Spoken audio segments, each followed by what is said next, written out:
It's been a year since I launched my Etsy shop, and I thought it was a great excuse to share with you what I've learned this year and what I wish I'd done differently.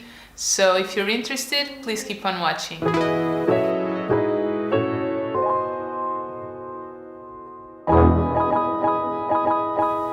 If this is the first time you're seeing me, hi, I'm Elsa, and I'm a freelance illustrator living in Lisbon. I remember the morning when I launched my Etsy shop, and let me tell you something, I was nervous, very nervous. I'd been postponing it for so long for fear of rejection, and I was so scared of clicking that online button. But I did it anyway, because I wanted to be an illustrator with an Etsy shop. And you know what happened? Nothing. Nothing happened for a little while, and it was hard not to get discouraged because I'd spent so much time creating that shop and I was afraid that nobody was interested. But slowly people started to pay attention, and I started getting my first orders, and I started becoming more confident and overall happy because people were interested and people wanted to buy something from me and have it in display at their homes. And that single thought still makes me so happy and is so surreal that it's hard to put into words what I feel when I think about it. So first thing I've learned is that having an Etsy shop is a commitment. This isn't like one of those places where you just upload a file and wait for the money to get to your bank account. Etsy will reward you for being active and for updating regularly. Your shop won't work unless you do.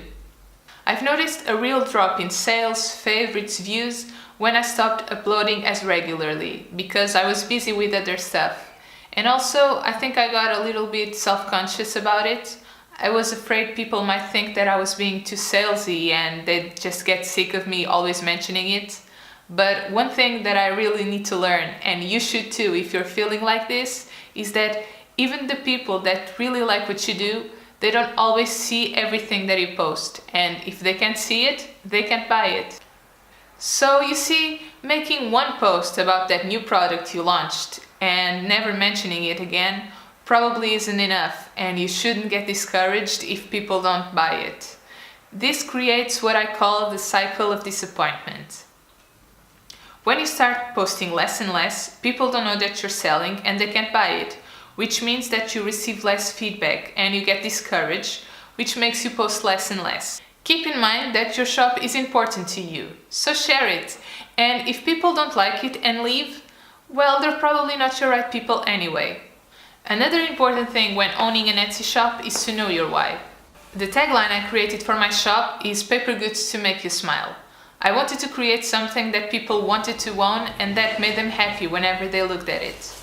And also, as a designer, the quality of what I'm selling is really important to me. For my prints, I use a fine art paper with a beautiful cotton feel, and they should last more than a lifetime. I never want my clients to think that they're getting something that feels cheap. I've been there as a client, and I never want my clients to feel like that. And this obviously means that what I sell has to be more expensive than something that I print with my cheap printer that I have at home. But to be honest, I didn't create this shop thinking it would be my main source of income.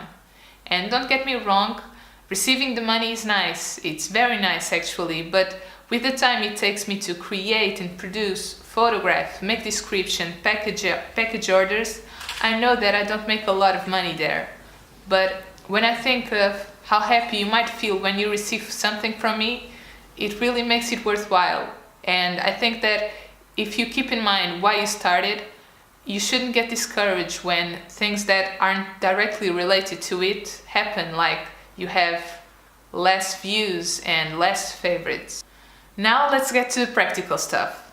The more products you have available, the bigger the chances of them getting discovered. On my shop, I sell mainly prints for two reasons.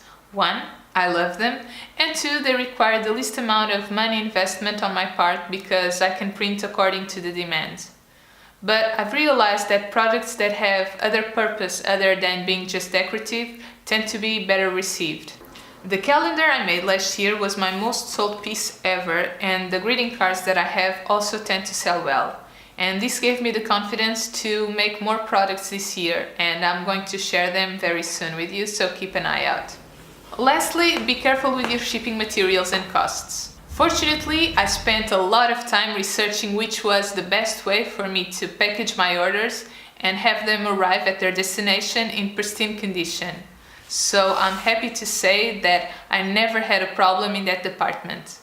But I wasn't as careful when calculating shipping costs.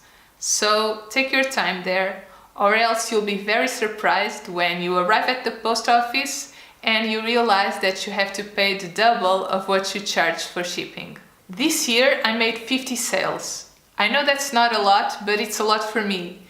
And most of those sales were for the US, and my products now have their homes in places like Portugal, the UK, Canada, the Netherlands, Italy, Sweden, Switzerland, and Austria.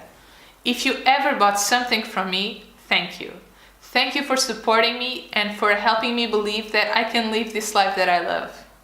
I hope you found this video interesting, and maybe it helped you if you're thinking of starting your own online shop. If you already have a shop and you'd like to share some of your knowledge with us, please leave a comment below. I hope you liked this video. If you did, please give it a thumbs up, and I hope to talk to you soon. Bye!